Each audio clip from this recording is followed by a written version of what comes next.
Hey everyone, it's Attorney Matthew Legan Sanchez here. Today let's talk about 4 ways to beat a false restraining order in Albuquerque, New Mexico.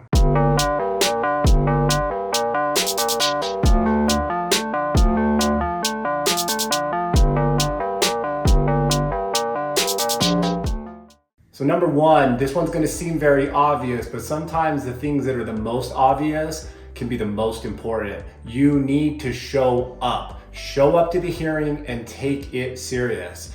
I get it. You're going to get this when you're served, and by this I mean your restraining order, and it's going to be handwritten. There's going to be punctuation errors. There's going to be spelling errors. There's going to be issues all over it. You're going to look at it and be like, this is nothing I need to take serious. This is handwritten from my ex. It's in front of a hearing officer. No big deal. You need to take it serious, okay? You need to show up, you need to take it serious.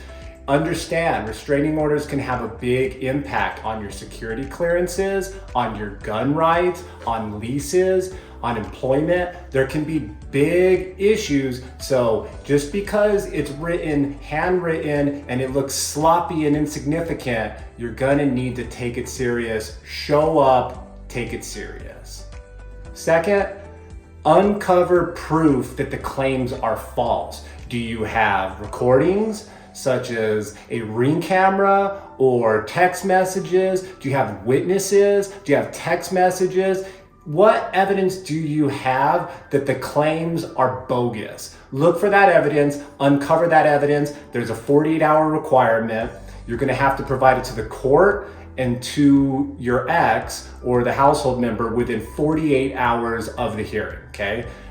If you don't do it within the 48 hours, it's not going to be introduced as evidence. So make sure you get it introduced correctly, and that could be the difference between winning or losing your restraining order. Third, what does the timeline and the communication look like before the restraining order was filed? So for instance, if the restraining order is filed on January 3rd, but all the way through December, you're having normal, peaceful, regular communications, you're meeting to exchange your child, or you're meeting in public and there's no problems, and then boom, suddenly your ex or whomever it is afraid that you pose an immediate threat of danger and oh, they can't be around you and you're gonna come and get them.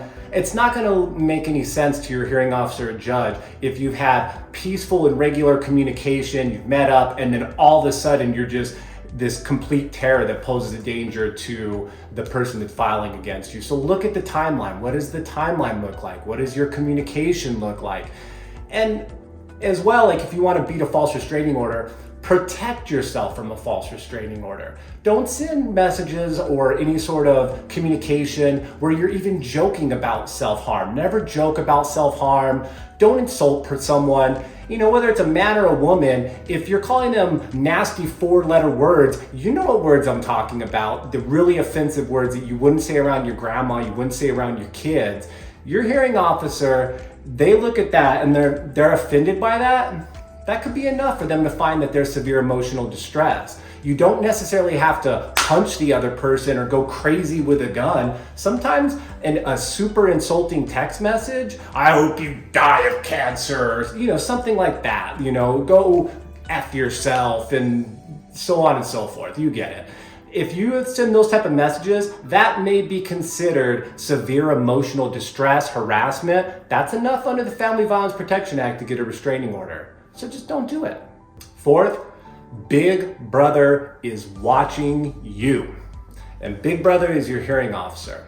Okay, look, restraining orders aren't an exact science. This isn't like criminal case where the proof is proof beyond a reasonable doubt. There can't be any doubt in your mind that this person did not commit this crime. It's not that.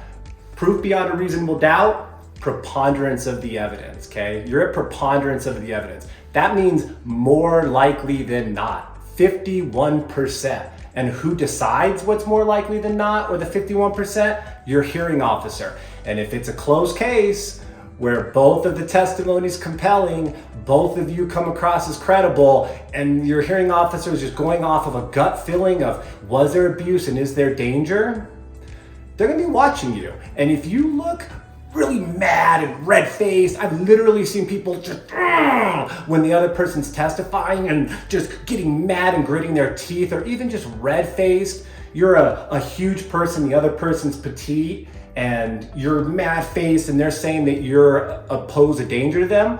They're gonna be watching you. And what your body language is saying, what your menacing grimace is saying, is telling them there's something wrong with this person.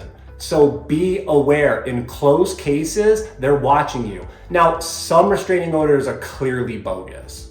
The timeline, the evidence show it's bogus, okay? But then there's other ones where they're pretty close. It's just right there. And the hearing officer is gonna be going off with a gut feeling, and Big Brother is watching you. They're watching you for that gut feeling. So watch yourself and don't come across as aggressive, angry, or the sort of person that needs a restraining order. Do you still have questions about how to beat a false restraining order? If so, call me. Call attorney Matthew Legan Sanchez. Whether it's just a regular restraining order without children or with children with a custody case, I have over 10 years of experience doing domestic violence cases, jury trials, and restraining orders all across New Mexico. In almost every city of New Mexico, I've handled restraining orders successfully. Call me, call attorney Matthew Legan Sanchez at 505 Sanchez.